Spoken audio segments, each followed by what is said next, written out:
दिसंबर का महीना था। कड़कती ठंड के बीच तेज हवाएं चल रही थी। राम और दिव्या, जिनकी हाल ही में शादी हुई थी और एक नव विवाहित जोड़ा था। वैसे तो वो दोनों अपने परिवार के साथ शहर में रहते थे, लेकिन उस दिन वो दोनों ट्रेन से अपने पुश्तैनी गांव जा रहे थे। उनके परिवार के बड़े बुजुर्गों के अनुसार वैकुंठ मंदिर के दर्शन करना और उसके बाहर पीपल के पेड़ पर धागा बांधना एक नव विवाहित जोड़े के लिए जरूरी था। वो दोनों ही पढ़े लिखे थे और वो ऐसी चीजों पर यकीन नहीं करते थे, लेकिन अपने बड़े बुजुर्गों की रस्म को कायम रखने के लिए वो उस दिन अपने गांव ट्रेन से रामनगर जा रहे थे। और जब राज और दिव्या उस रात रामनगर स्टेशन पर उतरते हैं, उनके साथ कुछ ऐसी दिल दहला देने वाली घटनाएं होती हैं जिसके बाद आज तक वो अपने गांव वापस लौट कर नहीं गए। उनके गांव वालों का मानना था रामनगर स्टेशन पर रात को भूतों का वास होता है और रात के वक्त उस स्टेशन पर रुकना खतरे से कम नहीं था। जो भी आज तक उस स्टेशन पर रुका उसको अपनी जान गंवानी पड़ी। आइए दोस्तों, जानते हैं कि उस रात स्टेशन पर उन दोनों के साथ ऐसा क्या हुआ था कि उस स्टेशन का नाम लेते ही उनकी रूह कांपने लगती है।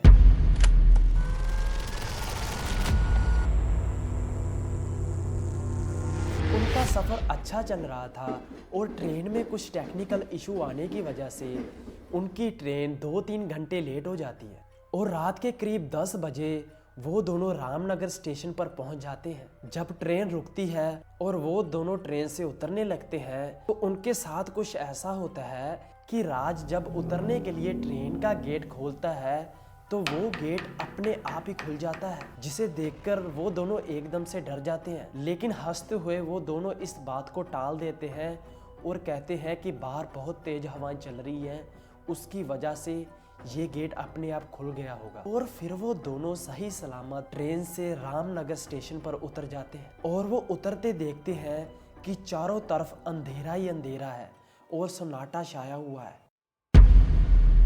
और कोई भी व्यक्ति उस स्टेशन पर उन दोनों के अलावा मौजूद नहीं था। पीछे से जंगली जानवरों की रोने की आवाजें आ रही थी, जिसे देखकर एक बार तो वो दोनों सहम जाते हैं और फिर राज अपने दोस्त परशोत्तम को कॉल लगाता है, जो उनको आगे स्टेशन से लेके जाने वाला था। और जब परशोत्तम कॉल उठाता है तो राज परशोत्तम को कहता है, मैं और तुम्हारी भाभी रामनगर स्टेशन पर उतर गए हैं और कितनी देर तक तुम हम दोनों को यहाँ से लेने आओगे। आगे से परशोत्तम बोलता है कि गांव में किसी का देहांत हो गया है और मुझे आते आते 1.5-2 घंटे लग जाएंगे, तो इसलिए आप दोनों स्टेशन से बाहर निकलकर मेरा इंतजार कर लेना। इतना सुनते ही राज फोन काट देता है और देखता है कि तेज ठंडी हवाएं चल रही थी और बारिश का मौसम था और ऊपर से इतना अंधेरा था कि चंद्रमा भी बादलों के नीचे छिपा हुआ था। और फिर राज सोचता है कि बाहर कोई भी ऐसी चीज नहीं होगी जिसके ऊपर बैठकर वो परशोत्तम का इंतजार कर सके, और ऊपर से बारिश भी आने वाली है। तो फिर वो डिसाइड करते हैं कि जब तक परशोत्तम नहीं आता वो दोनों स्टेशन के प्लेटफॉर्म पर जो कुर्सियां थी उसके ऊपर बैठकर उसका इंतजार करेंगे। फिर वहां बैठे बैठे राज अपनी बीवी को उस स्टेशन की सभी भूतिया कहानी बताता है जो उनके गांव वालों ने बताई थी। और वो कहता है कि गांव वालों ने बताया था रात के वक्त इस स्टेशन पर आपको कोई भी व्यक्ति आवाज लगाता है तो मुड़कर उसका कभी भी जवाब मत देना। तो ऐसी ऐसी बातें राज अपनी बीवी के साथ करता है। तो डरती हुई उसकी बीवी राज से पूछती है, क्या ये सब बातें सच है? तो जो राज था वो हंसते हुए बोलता है, मैं तो इन बातों पर यकीन नहीं करता, ये तो हमारे गांव वालों ने झूठी अफवाहें उड़ाई हुई है, ऐसा तो आज तक मेरे साथ कभी नहीं हुआ। तो ऐसा बोलते ही वो अपनी बीवी को कहता है कि मैं पेशाब करने जा रहा हूँ, तुम यहाँ पर बैठकर हमारे सामान का ध्यान रखना।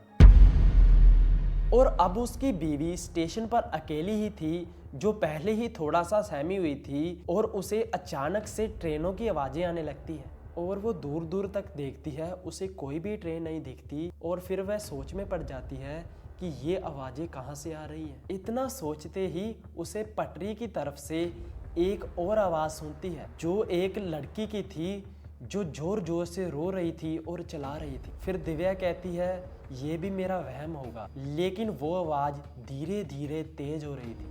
तो अपना वहम दूर करने के लिए दिव्या उस पटरी की तरफ देखती है तो उसे दिखता है कि एक नाबालिग लड़की पटरी के ऊपर सिर रखकर बहुत ऊंची ऊंची रो रही है और मदद के लिए आवाज लगा रही है। उसे देखते ही दिव्या एकदम से खड़ी हो जाती है तो उसकी तरफ जाना शुरू कर देती है। जो लड़की पटरी पर रो रही थी वो दिव्या को देखकर एकदम से वो भी खड़ी हो जाती है और वो पटरी से होते हुए प्लेटफॉर्म के ऊपर चढ़ जाती है और दिव्या की तरफ आना शुरू कर देती है। और जो दिव्या थी वो भी धीरे धीरे उस लड़की के पास जा रही थी।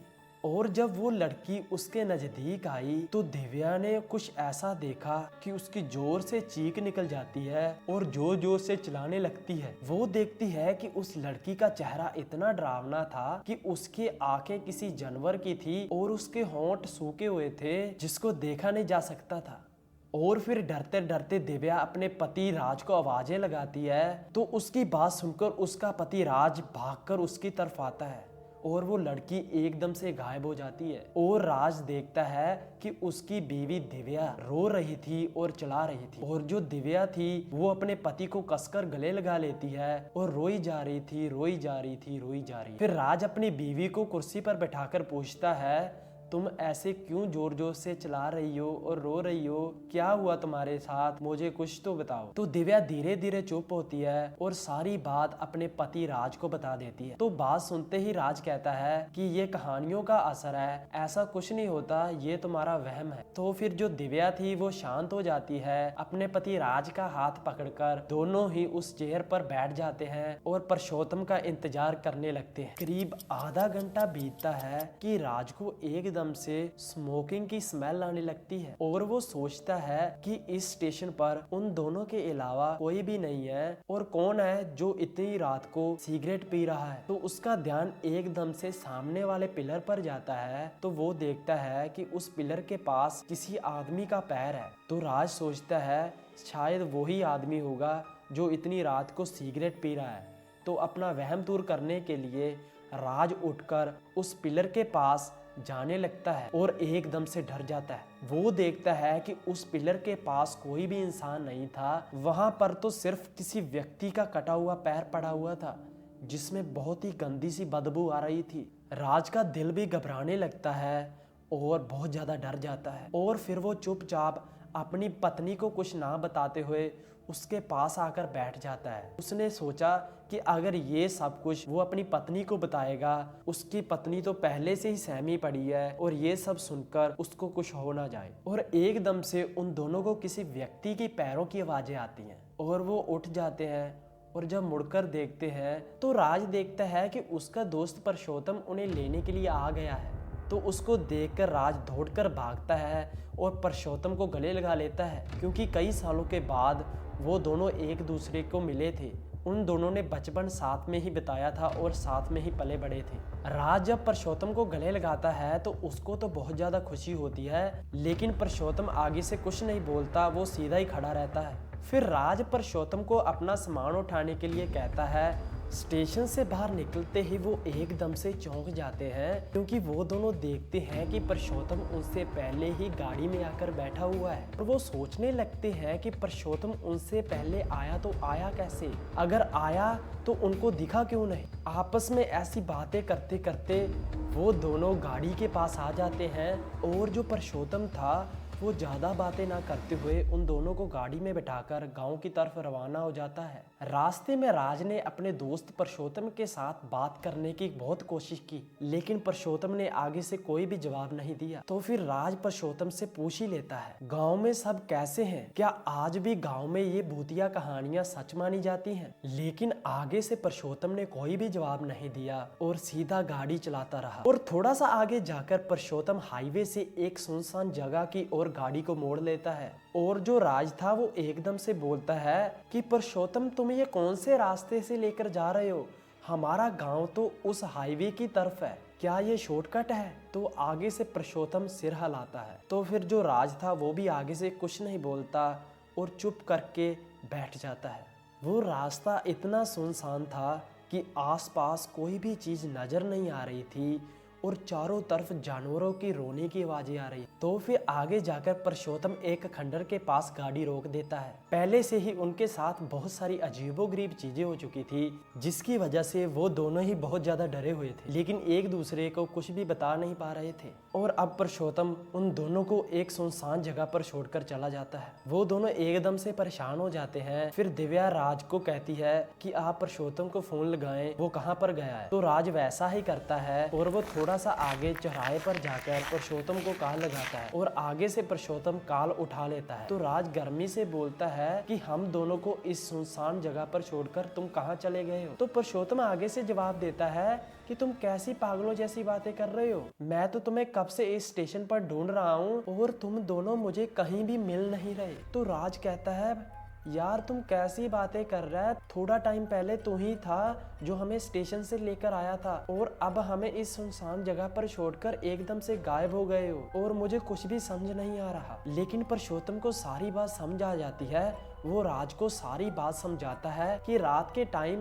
इस स्टेशन पर बहुत सारी भूतों का वास होता है जो किसी का भी रूप ले लेती हैं और आने वाले यात्रियों को भटकाकर इस खंडर जैसी जगह पर ले जाती है और उनको मार देती है। और जो पुरुषोत्तम था वो राज को हौसला देते हुए कहता है कि तुम जल्दी से भाभी को लेकर इस जगह से भाग जाओ, यहाँ पर तुम दोनों की जान को बहुत ज्यादा खतरा है। तो इतनी बात सुनते ही राज भागकर अपनी पत्नी दिव्या के पास जाता है तो देखता है कि उसकी पत्नी दिव्या वहां से गायब हो जाती है। और जो राज वो बहुत ही ज्यादा परेशान हो जाता है और धीरे धीरे अपने आप को संभालता है और चारों तरफ दिव्या को ढूंढने लगता है। अपनी पत्नी को ढूंढता ढूंढता राज का ध्यान एक खंडर की तरफ जाता है और वहां से किसी लड़की की रोने की आवाजें आती है। तो उसे पता चलता है कि ये रोने की आवाजें उसकी बीवी की है। तो राज भागकर उस खंडर के अंदर जाता है और देखता है कि उसकी बीवी हवा में लटक रही है और उसके बाल बिखरे हुए हैं और रो रही है और उसके सामने एक डरावनी सी आत्मा खड़ी है जिसके शरीर में से खून बह रहा है, जो किसी भी टाइम उसकी पत्नी को मारने वाली थी। तो देखते देखते राज भागकर उस साए के पास आ जाता है और साथ पड़ी एक रोड उस साए के ऊपर मारता है। रोड मारते ही दिव्या एकदम से नीचे गिर जाती है और बेहोश हो जाती है। जो राज था वो दिलेरी दिखाते हुए अपनी बीवी को उठाता है और उस खंडर से बाहर निकलकर हाईवे की ओर दौड़ने लगता है। वो भी बहुत ज्यादा डरा हुआ था और ऊपर से उसकी बीवी की जान भी खतरे में और उसके पीछे कई सारे भूतिया साए लगे हुए थे और वो आगे आगे दौड़ रहा था। तो फिर उसे एकदम से हॉर्न की आवाज सुनती है और वो पीछे मुड़कर देखता है कि साइड से उसका दोस्त पुरुषोत्तम गाड़ी लेकर आ जाता है। फिर पुरुषोत्तम जल्दी से गाड़ी की बारियां खोलता है और जो राज था वो अपनी बेहोश हुई बीवी को गाड़ी में डालकर उस कार में बैठ जाता है। फिर पुरुषोत्तम गाड़ी को तेजी से भगाने लगता है और जो साए थे वो भी उनके मगर तेजी से दौड़ने लगते हैं। लेकिन उस दिन भगवान की उन तीनों पर इतनी कृपा थी कि उस दिन वो गाड़ी खराब नहीं हुई और वो सही सलामत हाईवे के ऊपर चढ़ जाते हैं